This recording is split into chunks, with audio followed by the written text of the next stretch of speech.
Irmãos, a paz do Senhor Jesus. Quero deixar um versículo para a tua vida e para a tua meditação. Se encontra em Atos 27, versículos número 9, diz assim: depois de muito tempo, tendo se tornado a navegação perigosa, e já passando o tempo do dia do jejum, Paulo os aconselhou dizendo: Senhores, vejo que a viagem está se tornando trabalhosa, com dano e com muito prejuízo, não só da carga do navio, mas também das nossas vidas. Irmão, glória a Deus por essa palavra. Irmãos, eu estou meditando em Atos 27. Se você tomar leitura, a Bíblia diz que Paulo, ele está preso, juntamente com os outros homens. Aí a Bíblia diz que Paulo está sendo transportado para o navio de Alexandria, que esse navio estava indo à direção da Itália. Aí o que me chama a atenção é que a Bíblia diz que Paulo vai dizer assim: Senhores, eu vejo que a tempestade está se tornando perigosa e vai causar muito dano, não só a carga do navio, mas também a nós. Agora entenda isso aqui, a Bíblia diz que Paulo vai enxergar além, Paulo vai ver adiante. Paulo vai dizer assim, ó, não é melhor a gente ir, eu estou vendo tempestade vindo, eu estou vendo temporal, porque crente enxerga além. Agora entenda isso aqui, a Bíblia diz que Paulo fala: Senhores, é melhor a gente não ir, porque não vai causar só prejuízo só para nós, mas também a carga dos navios. Aí a Bíblia diz assim: porém o centurião dava mais crédito ao piloto e ao mestre do navio do que a Paulo. Agora entenda isso aqui, o centurião do navio deu mais credibilidade para o piloto do que para as palavras de Paulo. Agora entenda, percebe que o centurião Júlio, ele vai dar credibilidade para quem tem o leme na mão, e não para quem está falando. Agora é interessante, o piloto tem experiência em navio, Paulo tem experiência na tempestade. Aleluia, Deus! Agora entenda isso aqui. Aí Paulo vai dizer assim, olha que tremendo, irmão. Paulo vai dizer assim, ó, no versículo 22. Agora aconselho que tenha coragem, porque nenhuma vida se perderá, mas somente o navio. Agora entenda isso aqui, no versículo 22, Paulo vai dizer assim, ó: mas eu aconselho vocês, tenha coragem, nenhuma vida vai morrer, somente o navio. Agora, por que o navio ia se quebrar? Por que somente o navio ia se perder? Sabe por quê? Porque o centurião Júlio colocou a credibilidade em quem? No piloto e não em Paulo. Aí o navio vai quebrar. Sabe o que Deus está dizendo? Tem coisas que você acha que está nas tuas mãos, que eu vou frustrar, para você entender que o controle está nas tuas mãos, mas quem domina sou eu. Eita glória! Aleluia, Deus! Entenda isso aqui. Entenda isso aqui. O centurião deu credibilidade para quem? Para quem tem o leme do navio nas mãos. Então ele está dando credibilidade para quem pilota. Só que Paulo vai dizer: o navio vai se quebrar. E o navio de fato quebrou. Então quer dizer que tem coisa que está nas tuas mãos que Deus frustra. Tem coisa que você acha que está nas tuas mãos que Deus vai frustrar, para você ter consciência que está nas tuas mãos, mas quem governa é quem dirige é Ele. Aleluia! Você quer ver uma coisa? A Bíblia diz que Noé, ele constrói a arca. Noé constrói. Só que a Bíblia diz que teve o dilúvio. Aí percebe, você pegar a palha, a Bíblia diz que a água vai cobrindo os montes. Então entenda, Noé construiu, mas a arca não bate monte.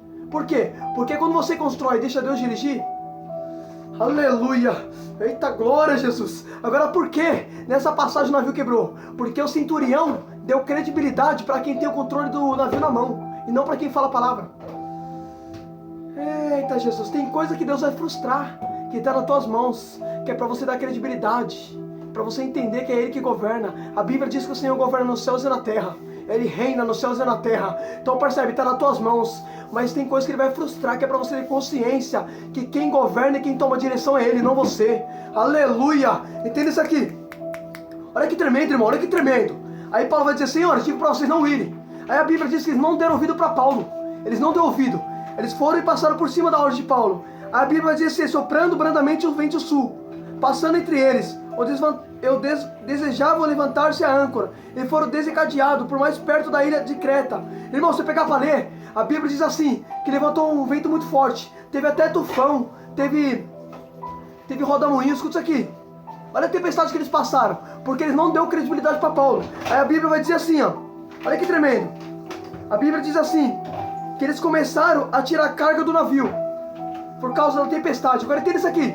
Então percebe que eles só perderam a carga do navio porque eles não deu credibilidade para Paulo. Paulo tinha avisado: ó, não vamos, senhores, eu estou vendo que a tempestade está vindo e vai causar dano à carga do navio e também às nossas vidas. Só que a Bíblia diz que eles não acreditou em Paulo, preferiu confiar em quem tinha o controle do navio em mão.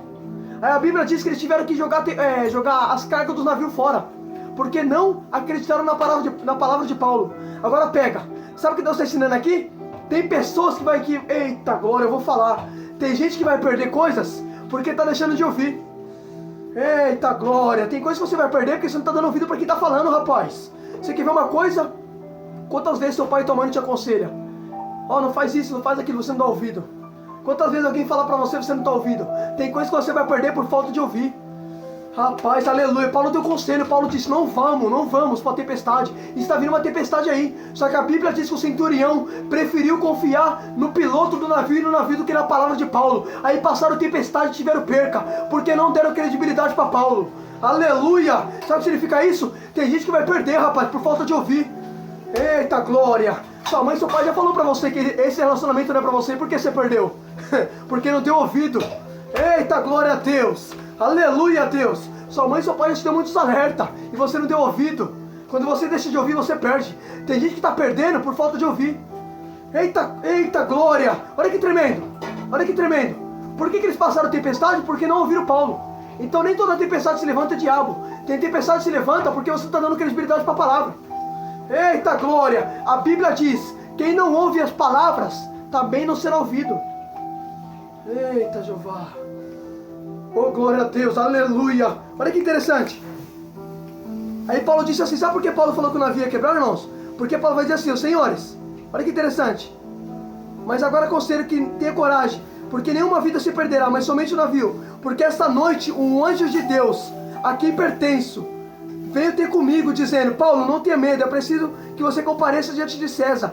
Eis que Deus, por sua graça, lhe deu todos que navegam com você. Agora tem isso aqui. Olha o que Paulo disse, apareceu um anjo do Senhor para mim nessa noite. O anjo apareceu e disse, Paulo, eis que você vai se comparecer diante de César, e nenhum dos homens que está com você morrerá. Agora por que nenhum dos homens morreu? Sabe quantas pessoas tinha com Paulo a bordo do navio? 276 pessoas. Só que o anjo disse que ninguém ia morrer. Agora por que ninguém morreu? Por causa de Paulo. Então quer dizer que tem coisa... Eita glória, aleluia. Só não morreram por causa de Paulo. Passaram tempestade, passaram vento, passaram tufão, passaram rodamuinho, mas não morreram por causa de Paulo. Tem coisa que acontece na tua casa e na tua família, e não... Eita glória, por que as coisas não pioram? Por causa de você, por causa da tua fidelidade para com Deus. Vai ter luta, vai ter tempestade, mas não vai morrer por causa da tua fidelidade para com Deus. Deus está vendo, eita glória. Quando você é fiel a Deus, por causa de você, Deus guarda a sua casa e sua família. Aleluia, por isso que a Bíblia vai dizer, crê no Senhor Jesus, você e sua casa será salva. Por causa de você, Deus salva. Aleluia, glória a Deus. Eita glória, Jesus. Aí tem isso aqui. Olha o que o anjo diz para Paulo. Paulo, por causa de você, nenhum deles morrerá. Por causa de Paulo, nenhum morreu. Teve luta, teve tempestade, passaram por tufão, passaram por os rodamuinhos, passaram por ventos, mas não morreram por causa de Paulo. Eita, olha o que Deus é capaz de fazer, rapaz. Você quer ver uma coisa? Você lembra, eita glória. Você lembra quando Sodoma e Gomorra ia ser destruído? A Bíblia diz que Sodoma e Gomorra estava para ser destruída. Aí a Bíblia diz que Abraão começa a interceder. Aí a Bíblia diz que o anjo do Senhor vai lá para destruir. A Bíblia diz que por causa de Abraão, a Bíblia diz que Deus se lembrou de Abraão e tirou Ló. Por causa de Abraão, Ló foi livrado. Eita glória, porque Deus, por causa de você, Deus guarda a sua casa e sua família. Eita glória a Deus, eita Jeová. Aleluia, Jesus. Entenda isso aqui. Entenda isso aqui, olha que tremendo. Por causa de Paulo, os homens não morreram. Por causa de Abraão, Ló também não perece na terra. Eita Jesus, aleluia a Deus. Oh glória. Agora entenda isso aqui. Aí a Bíblia diz que... Olha que tremendo, irmão. Peraí. Por que só Paulo viu o anjo? Sendo que os homens estavam no mesmo barco que Paulo. Estava tendo tempestade, estava tendo vento, estava tendo rodamuinho. Mas por que só Paulo vê anjo? Sabe por quê? Se você pegar para ler, Paulo está em jejum. Paulo está no propósito. Então percebe, Paulo está no propósito. Quem está no propósito vive experiência no meio da luta. Eita glória, porque quem não está no propósito, como os marinheiros, tinha 276 pessoas com Paulo, mas só Paulo viu o anjo. Eu falei, Deus, por que o anjo apareceu só para Paulo? Sabe por quê? Porque Paulo está no propósito. Quem está no propósito não enxerga apenas tempestade, enxerga experiência na tempestade. Porque a circunstância da vida, eita glória, a circunstância, eita, porque quem está no propósito, circunstância não impede ele de ter experiência. Aleluia. Eita glória, porque a Bíblia diz tudo coopera para o bem daqueles que amam o Senhor e que são chamados de acordo com o teu propósito. Então percebe, para Paulo a tempestade se torna experiência. Oh glória a Deus, aleluia. Aí percebe quando Jesus diz, Paulo, nenhum de vocês morrerá. Aí a Bíblia diz, irmão, que o navio ele foi despedaçado. O navio foi despedaçado. Só que o que me chama a atenção é que a palavra do Senhor vai dizer assim, ó. Olha que tremendo. Olha que forte. Glória a Deus. Ó, a Bíblia diz assim, no versículo de número 42, depois que o navio despedaçado, vai dizer assim: o parecer dos soldados era que os presos deveriam ser mortos, para que nenhum deles fugisse nadando. Mas Centurião, querendo salvar Paulo, impediu de fazer isso e ordenou que lançasse ao mar os que soubessem nadar. Agora tem isso aqui. Percebe que quando o navio é despedaçado, a Bíblia vai dizer que os soldados queriam matar os presos. Só que se eles fossem matar os presos, ia ter que matar Paulo também, porque Paulo também estava entre eles. Paulo também era um dos presos. Só que a Bíblia diz que o centurião, querendo salvar Paulo, disse para não fazer isso e lançou no mar os presos primeiro que soubessem nadar. Agora tem isso aqui. Os presos foram lançados no mar para os primeiros que soubessem a nadar. Então percebe que para ele chegar em terra seca, teve que nadar. Tem coisas que Deus vai falar para você, que você vai alcançar, mas isso não quer dizer que você não tem que fazer por onde. Percebe que os presos teve que nadar para poder chegar do outro lado. Tem que fazer força braçal. Porque não é só porque Deus disse para você que você não tem que fazer por onde para alcançar onde Deus já determinou. Eita Jesus. Tem coisas que Deus determina, mas é você que vai ter que fazer por onde para alcançar. Aleluia. E outra coisa que eu acho tremendo. Percebe que o soldado ia matar quem? Os presos. Aí o centurião, querendo salvar Paulo, lançou os presos na água. Disse, ó, os primeiros sabem nadar, vai vocês primeiro. Aí olha que interessante, depois os que não sabiam nadar, pegou o destroço do navio, que o navio se despedaçado, foram em taubas, porque não sabia nadar. Então a tauba era um meio para eles poderem ficar na superfície da água. Aí o interessante é que todos eles chegaram salvos à terra seca. Agora entende, chegaram salvos à terra seca por quê? Por causa de Paulo. Então vai ter vento, vai ter luta, vai passar por dificuldade, mas a tua casa e tua família não morrerá por causa da tua fidelidade para com Deus. Tem coisas que acontecem, tem luta, tem... Eita glória, olha que tremendo, irmão. Por causa da fidelidade de Paulo, nenhum deles morreu. Passaram por vento, passaram por dificuldade, mas não pereceram. Eita glória, por causa de você, Deus vai guardar a tua casa. Pode ter luta, pode ter dificuldade, pode ter levante, mas não vai morrer. Por causa da tua fidelidade para com Deus. Aleluia, reflita nisso em nome de Jesus.